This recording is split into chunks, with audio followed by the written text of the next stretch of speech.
What's up, everyone? It is Ricci here, bringing you another episode of the F1 podcast. It is season 3, episode 9, and we're filming this on April 19th in the middle of the break since the Australian Grand Prix. Still, we don't have a race, but we got some content here to talk about because there's a lot going on in Formula One. I'm here with our amazing co-host, Andrew. Good to see you. How are you doing? I'm good. It's the waiting game is too long. Itching for a race soon. I totally agree. And Erica couldn't make it, but we have a special guest today, Andrew. Yes, we do. De Vries's brother. Do a barrel roll.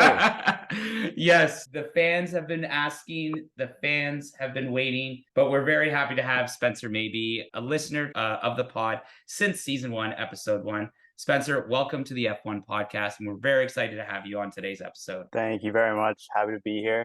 I hear that the podcast got pretty popular, so it is an honor. So thank you very much. No better time to shine, Spence.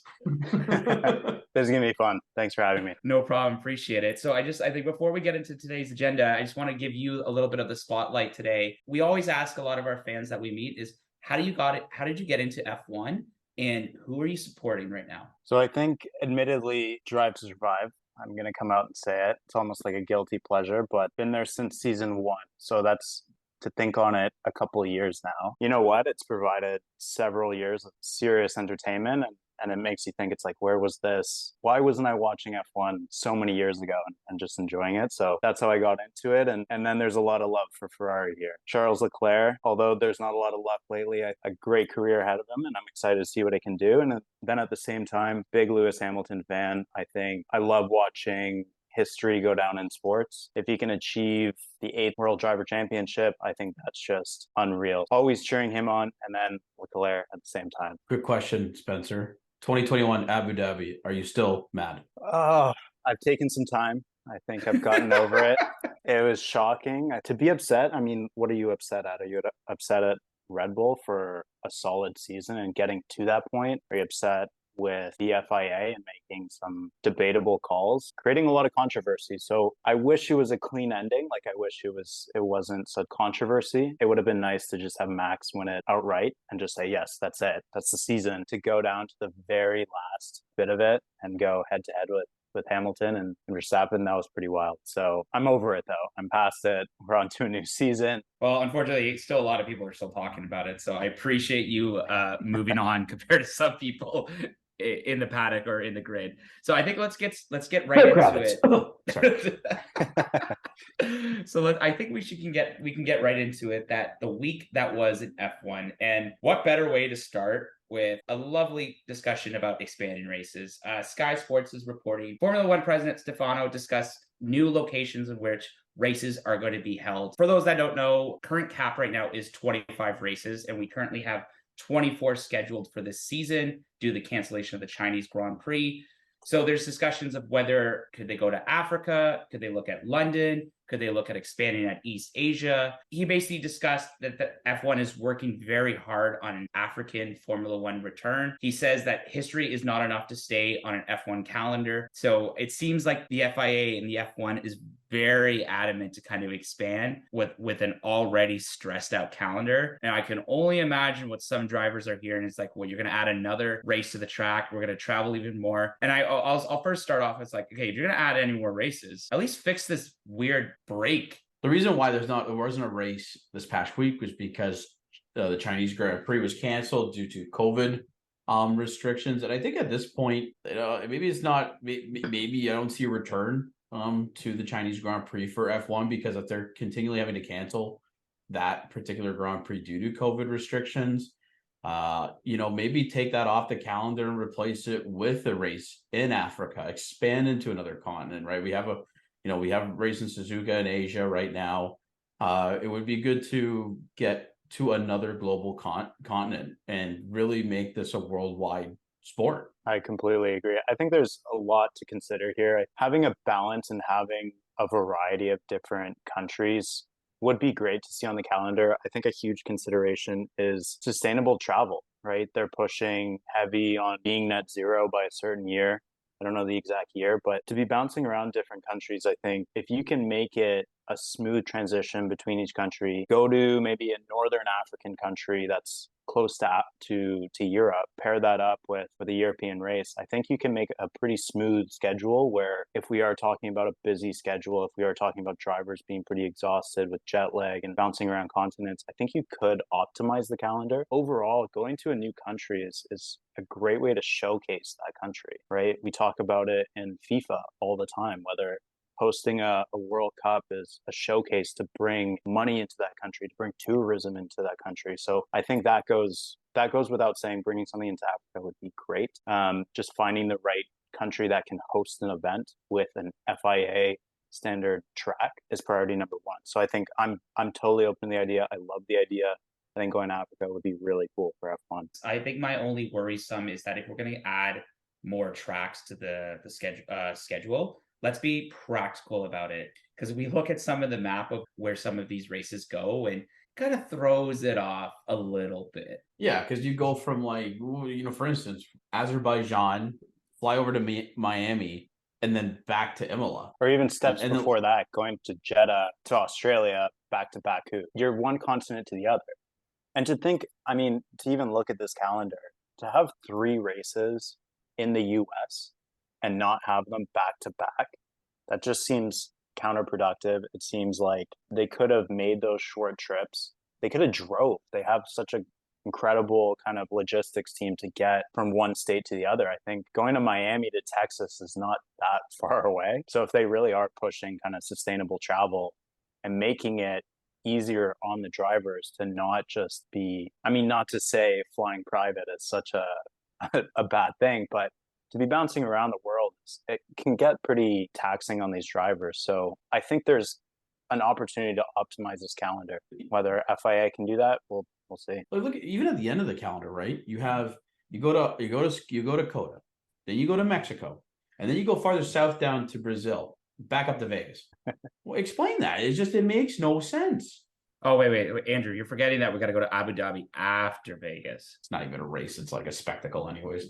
I'm down to go to Vegas whenever you guys want. So do I. Yeah. I think what really bugged me though about Stefano's comments was the whole fact that history is not enough to maintain your spot on the calendar. To be honest with you, whenever I find a lot of, especially with fans, right? Don't forget your roots. And F1 roots were bred upon Monaco, bred upon Spa.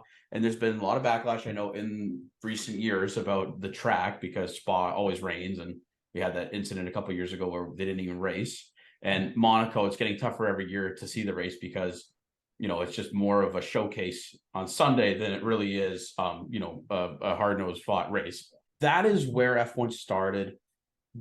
Like even talk to the drivers, everybody, you want to win Monaco, right? Monaco is such a prestigious event to win, and just to kind of like spit in its face, Stefano did right now with his comments about saying to be arrogant and believe you have a granted race because you've had a race for 100 years, to be honest, is not enough. You're just spitting in the face of all these F1 fans who cherish tradition and really love the sport because of these iconic tracks. I think you just need to be practical. You need to kind of really look to see where is it really feasible or does it really make sense? And, I think we have a segment later that we'll talk about each of the tracks. So like I'm going to save a little bit about my rationale there, but I think let's focus to the next kind of article segment. Ferrari is just not having the seasons of all seasons. And just again, the FIA dismissed Carlos Sainz's penalty back in Australia. For those that don't remember, Carlos Sainz did on the restart in the final laps of the race, did hit Fernando Alonso, which caused him a 5-second penalty, which went from P3 to basically out of the points. And basically, weeks after the race, the FIA basically stated, quote, "There is no significant and relevant new element which was unavailable to the parties seeking the review at the time of the decision concerned, and that therefore the petition is therefore dismissed." I don't know you, Andrew. I know we're from opposing teams. I feel like that did not make any sense. I still question. Like I felt like the racing line was there. And, I think like maybe do we really need to reconsider some of these penalties in these last couple of laps? Like maybe is it instead of a 5 second, is it more of a grid place? Like I just felt that was quite harsh. I think it should be, because especially if you're going to end a race under a safety car, a 5 second gap puts you pretty much dead last with everybody behind you so tight. So you really are screwing over one particular person for an incident in which you've decided to restart with the correct grid order. Everybody was still in the race at that time, except for those at the back, like who or DNF. But the let's say the ones that mattered up at the top 5 at the front started in the same position that they went out on, out on the previous red flag. So to think that you're going to penalize Sainz, like you really just penalize him and cost not only him points, but his team points, which then can cost Ferrari money down the line, I think is a very significant swing. And I think it should be more of a grid penalty in the following race instead of at the race. And make it like a significant grid penalty, maybe five places, 10 places, right? But at least give Ferrari a chance to petition the right to review, because technically the lap did not even count. So how can you penalize somebody on a lap that didn't count? Is really my thought process in this. And I think FIA maybe have overlooked that when they did the initial decision, and they're kind of backtracking now by not wanting to have this review. Another questionable decision by FIA, and a split-second event that's going to dictate maybe second or third in constructors at the end of the year. So it's difficult. It's painful to watch as a Ferrari fan, especially painful after watching it get completely reset. The Aston Martins get back on the grid, and then all of a sudden, although it goes back to normal, Sainz is the only one at a disadvantage. That hurts. However, I'm loving the optimism from Ferrari coming out of this. Obviously, Sainz is dwelling in this. He's very frustrated, but I think it's looking good for Ferrari. Although during that race, Leclerc didn't even get a chance to drive. He got hit himself. You lose. Put it out on the first lap, and then Sainz was looking good all the way there until an FIA decision. Yeah, painful. It's been a long break. It hurts, it stings, but it's looking good. At the very least, I'm optimistic. I mean, I'm ready to get hurt again. Yeah, exactly. For those that we don't have video on, but myself and Andrew are wearing our Leafs jerseys, and we had a pretty brutal loss yesterday, but there is hope. But I just want to build off those comments Spencer made. There was a couple of reportings that Fred even mentioned that the drivers don't even they're not relaxed, and it seems like they're motivated in Maranello to go on to the next race. And I feel like whatever's been thrown at you, this is one of the worst starts for Ferrari in maybe Formula One history or since 2020. The drivers are definitely motivated to get back, but I mean, kudos to Sainz for staying composed this whole time. And as much as I'm a fan of Aston Martin, how much I, as a fan, benefited from that decision from the FIA, it really sets a bad precedent case moving forward, in my opinion, because everyone's going to be subjected to that now. And what if, for instance, this happens again in Abu Dhabi, right? And that could be position points where, say, I don't know, maybe position where Ferrari is battling. Yeah, it could be, right. It's all about the money at the end of the day, right? And every point matters. I think it would have been more appropriate for the penalty to be in the next race in a grid penalty spot, because Sainz drove a heck of a race in Australia, and he was not able to benefit from that reward, his efforts. So yeah, I agree with you both. I think Ferrari's pissed off, and they're going to be a scary team come down the road if they figure out that car, because both Sainz and Leclerc know what it takes to win races. And I wouldn't want to be in their pathway if Ferrari figure out how to get that car settled down and up near the top. Speaking about the top, let's talk about Red Bull for a second. I think this is a feel good story. Christian Horner interviewed during this break, and he confirmed that Ricciardo will test for Red Bull in 2023. And he backs the Australian to rediscover his love for the sport. And, we did talk about a lot about this when he was signed on for reserve driver, coming home, feeling at home, working with Checo, working with Max. And I mean, the regulation does say that he has to have some drives during the season for FP1 or for practices. But I think so far it seems like it's looking well for him in Red Bull. And I mean, if there is still friction between Max and Checo, Daniel could come back. It's interesting, right? Because when Daniel left, he very much thought he was the top dog, right, in that team. You remember, both of us, we've watched the Drive to Survive, especially season one. Season one, all about Ricciardo, all about feeling like he's a top dog. He won 2 of the first 6 races, right? How could you not feel you're the top guy at that team when you've be able to perform like that? Having that feeling, he went away to Renault, and just since then, he just didn't have it, right?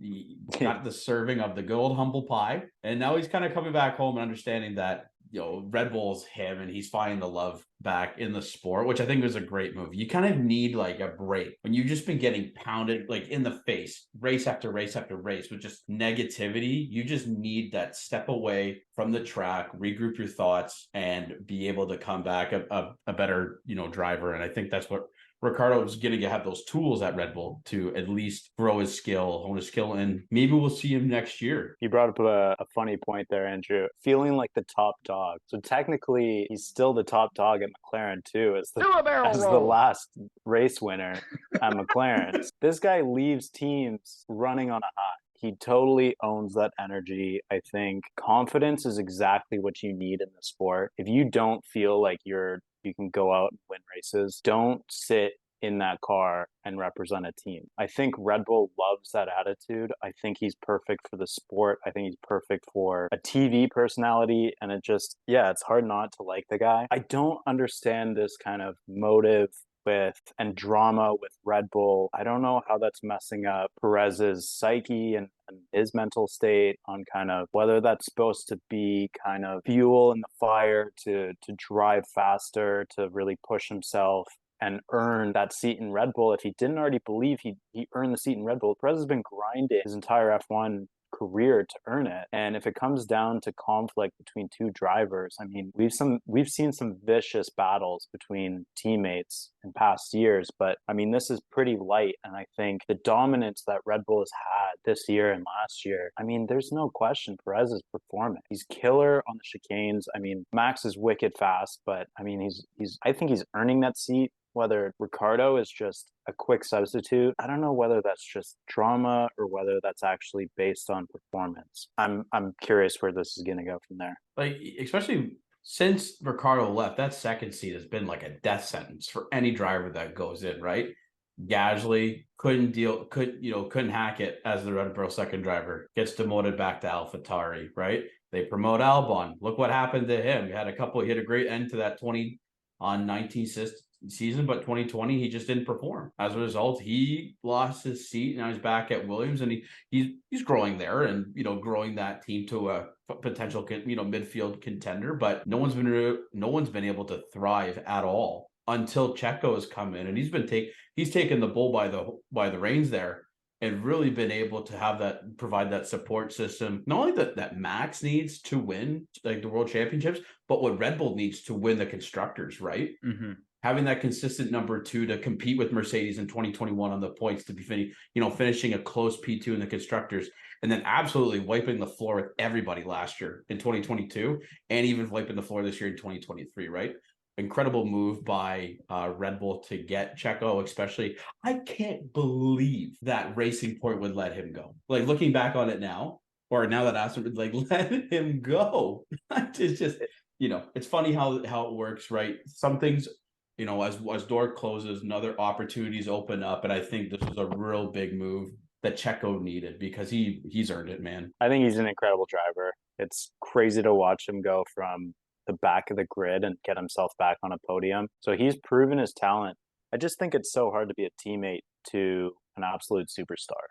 I mean, you never want to drive in someone's shadow. And the irony is that being a teammate, you still have to think that you can win the driver championship. You're not there to support someone, and it doesn't work that way. It's not a sport. It's just, yeah, you have to cooperate at times, but at the same time, you're in it to win it at the same time. So it's a conflicting kind of motive. So trying to find the right driver to support that. I don't know whether it's his age, whether Ricciardo even thinks he has a shot at a driver championship. Yeah, trying to fill Red Bull's second seat is a pretty difficult task. Well, he's been able to push Max that I don't think any other teammate has been able to. since he's taken over the top spot, really. And I think that's only making Max a better driver as well, underlying as an underlying topic here. So I don't see why they would change it. The mojo's there, and you know what? People will find, obviously people are going to find rumors when you're at the top, but if you keep winning, no one's going to say shit. Yeah, the numbers speak for itself. And honestly, if we are talking about whether he is a good teammate or not, on the track, I mean, he's been incredible for defending off other teams, right? We've seen Perez and Hamilton battle it out while Max just shoots off and creates a huge gap, right? So it's great. Definitely see some of those connections. I'd be curious to see where the kind of next seasons go. I do believe there's going to be some team infighting this season. Like, I don't know. We've got Netflix following them around, so they're obviously going to create a plot twist. And so they love the drama, right? So the personalities have finally come into the sport. Man, it's not about the drama. It's what we see on the track. So hopefully communication is smooth on the team. Hopefully they can cooperate. Hopefully they take team orders when we get it. It's not going to be like a Bottas or a Nico Rosberg where they truly are enemies. But yeah, I think overall, I think Perez is a solid teammate that brings out the best in Max. Well, speaking of off-track drama, Spencer, the F1 community has decided to create their own little off-track drama this past weekend. Oh, tell us, Andrew.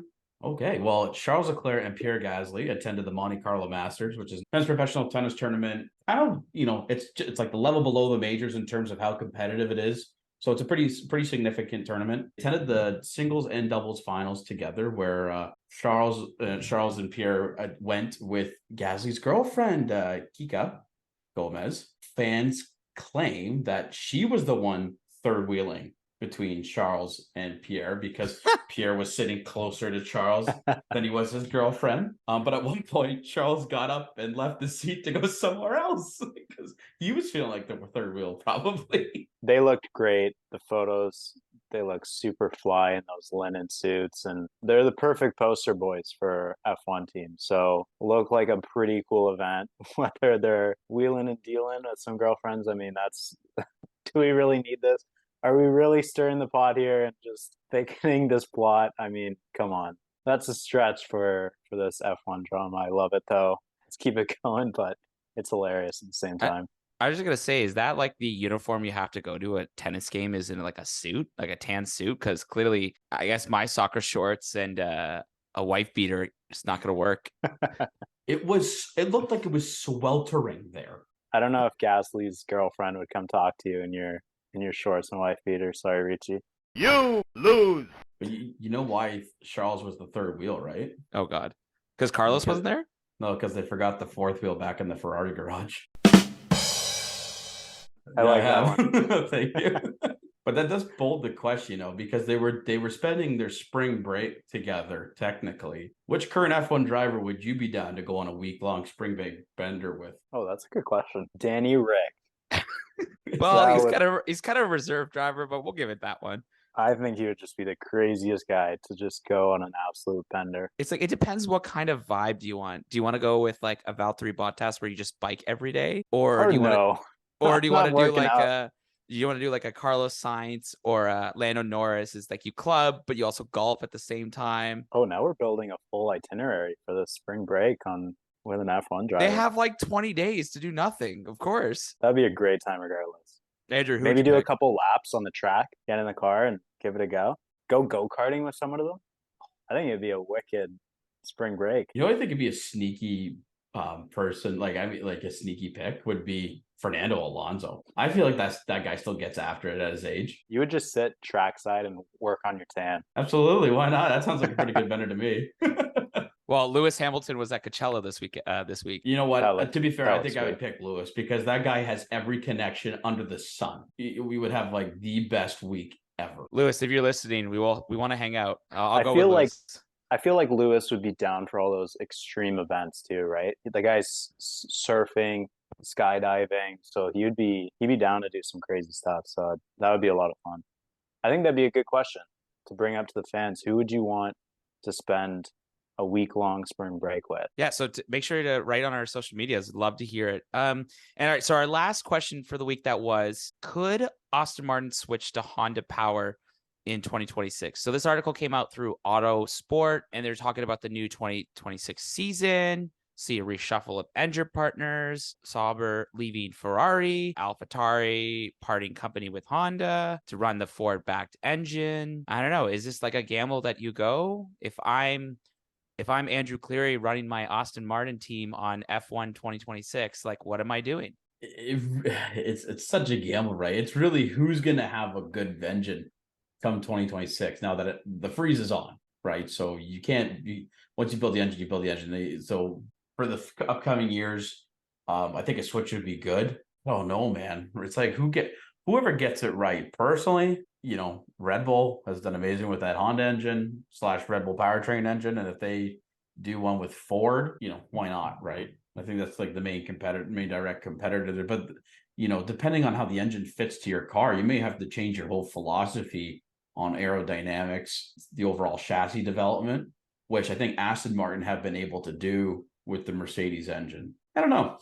That's a really good question. The engine they have really right now is doing very well, as we can see.